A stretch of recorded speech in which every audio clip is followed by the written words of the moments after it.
Ku jemput istri orang di depan rumahnya. Kita mulai ceritanya dari sini. Aku tidak akan menyebutkan namaku. Biarkan waktu dalam cerita ini yang mengalir dan memberi tahu siapa diriku. Iya, aku yang bukan siapa-siapa baginya, orang asing yang muncul begitu saja.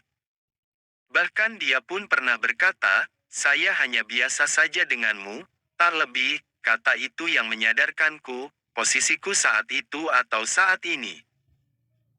Yuli, kita panggil saja begitu, istri orang yang membuatku melangkah jauh untuk mengejarnya, jauh sekali sampai terkadang aku lelah untuk melangkah dan sesekali pun jatuh. Namun malam itu, tak kusangka. Yuli menerima ajakanku, pergi malam minggu berdua. Beri waktu aku 1 jam saja, kataku merengek. Hanya 1 jam kan? Iya, aku janji. Kutunggu selepas maghrib, itu kata terakhir sebelum telepon terputus. Asteris asteris asteris. Brem, motor kuhentika tepat di depan rumahnya. Aku yang terlalu nekat atau aku yang bodoh? Bagaimana jika suaminya ada di rumah? Bagaimana tanggapan tetangganya jika Yuli kujemput malam mingguan? Bodohlah, aku tidak peduli akan hal itu, yang jelas aku bisa berdua dengannya. Kutunggu dia cukup lama, sambil kudengarkan suara lantunan anak-anak mengaji dari speaker masjid yang beradu dengan suara dangdutan tidak jauh dari rumah tetangganya yang mungkin saja tengah karaokean. Mama berangkat sebentar, adek sama nenek dulu ya. Kulihat wanita berkacamata itu menenangkan anaknya sembari menenteng helm di tangannya. Jangan lama-lama, Mah. Dia tersenyum seraya mengusap rambut anaknya. Kulihat adegan itu hanya dengan tatapan kaku, begitu pula dengan bayang-bayang dosa yang menyelimutiku. Namun sekali lagi, aku ini bodoh, nekat dan tidak peduli, seraya kukatakan dalam hati, hanya malam ini, setelah itu tidak akan ada lagi, entah ini janji pada diriku atau janji pada anaknya. Suara anak-anak mengaji berhenti, menyisakan suara tetangganya yang tengah karaokean. Maaf lama, kata Yuli seraya berjalan ke arahku. Rambut panjangnya yang tergerai, melayang tersapu angin. Setiap kali langkahnya membuat jantungku berdebar, meski mataku tak dapat berkedip melihatnya. Terhipnotiskah diriku, atau terpesona karena kecantikannya? Tepat kami berdua berhadap-hadapan, suara azan Isya pun berkumandang. Mau berangkat sekarang? Tanyanya. Iya, jawabku singkat seraya kuturunkan injakan belakang. Mengenakan helmnya dan langsung naik ke atas motor. Wus, asteris asteris asteris. Apa tidak apa-apa? Atau aku terlalu jauhkah untuk melangkah, memulai percakapan di atas motor? Iya, ini terlalu jauh, jawabnya singkat. Maafkan aku, sudah berapa kali kamu minta maaf? Entahlah, banyak kayaknya, coba hitung. Dari angka berapa? 5. Aku tersenyum seraya melihatnya melalui spion motor yang sudah kuarahkan ke arahnya. Asteris asteris asteris. Taman kota. Tanpa persiapan apa-apa ku duduk di sampingnya, tidak ada cerita yang kumulai. Aku hanya sedang ingin berdua dengannya. Melihat senyumnya dan aroma wewangian yang ia pakai, hal itu saja sudah membuatku tenang. Bahkan membuat pikiranku melayang, menghayal keindahan bersamanya.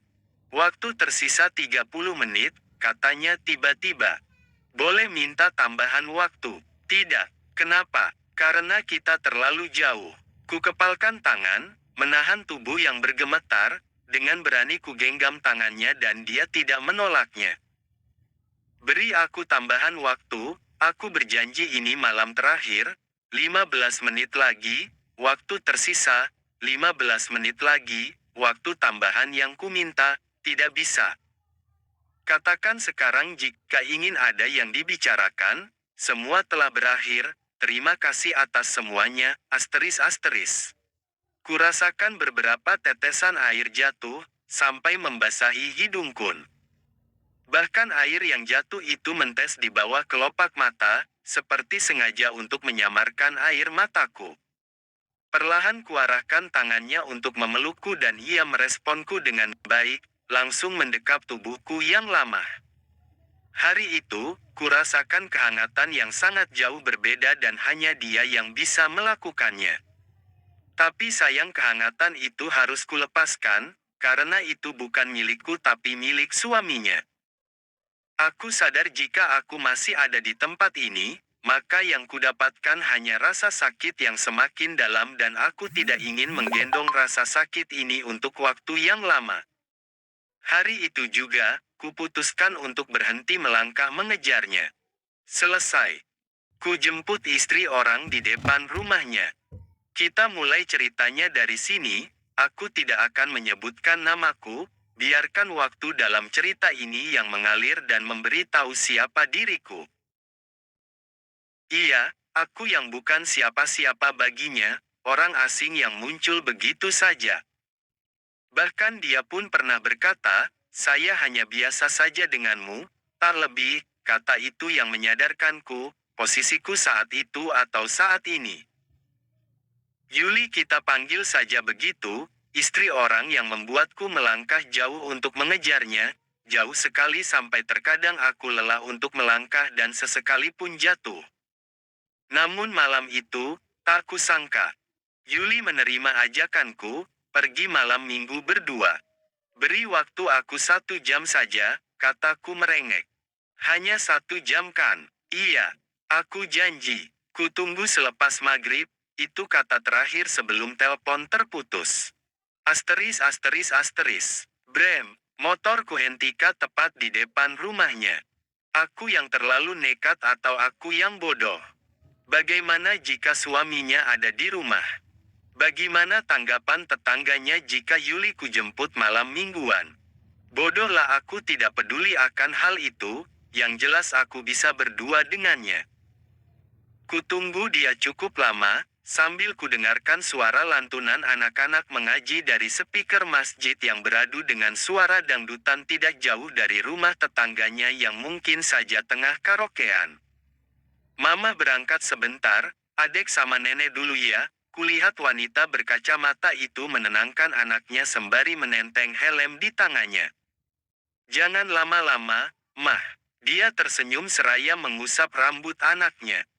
Kulihat adegan itu hanya dengan tatapan kaku, begitu pula dengan bayang-bayang dosa yang menyelimutiku. Namun sekali lagi, aku ini bodoh, nekat dan tidak peduli, seraya kukatakan dalam hati, hanya malam ini, setelah itu tidak akan ada lagi, entah ini janji pada diriku atau janji pada anaknya. Suara anak-anak mengaji berhenti, menyisakan suara tetangganya yang tengah karaokean. Maaf lama, kata Yuli seraya berjalan ke arahku. Rambut panjangnya yang tergerai, melayang tersapu angin. Setiap kali langkahnya membuat jantungku berdebar, meski mataku tak dapat berkedip melihatnya. Terhipnotiskah diriku, atau terpesona karena kecantikannya? Tepat kami berdua berhadap-hadapan, suara azan Isya pun berkumandang. Mau berangkat sekarang? Tanyanya. Iya, jawabku singkat seraya kuturunkan injakan belakang. Mengenakan helmnya dan langsung naik ke atas motor. Wus, asteris asteris asteris. Apa tidak apa-apa? Atau aku terlalu jauhkah untuk melangkah, memulai percakapan di atas motor? Iya, ini terlalu jauh, jawabnya singkat. Maafkan aku, sudah berapa kali kamu minta maaf? Entahlah, banyak kayaknya, coba hitung. Dari angka berapa? 5. Aku tersenyum seraya melihatnya melalui spion motor yang sudah kuarahkan ke arahnya. Asteris asteris asteris. Taman kota. Tanpa persiapan apa-apa ku duduk di sampingnya, tidak ada cerita yang kumulai. Aku hanya sedang ingin berdua dengannya. Melihat senyumnya dan aroma wewangian yang ia pakai, hal itu saja sudah membuatku tenang. Bahkan membuat pikiranku melayang, menghayal keindahan bersamanya. Waktu tersisa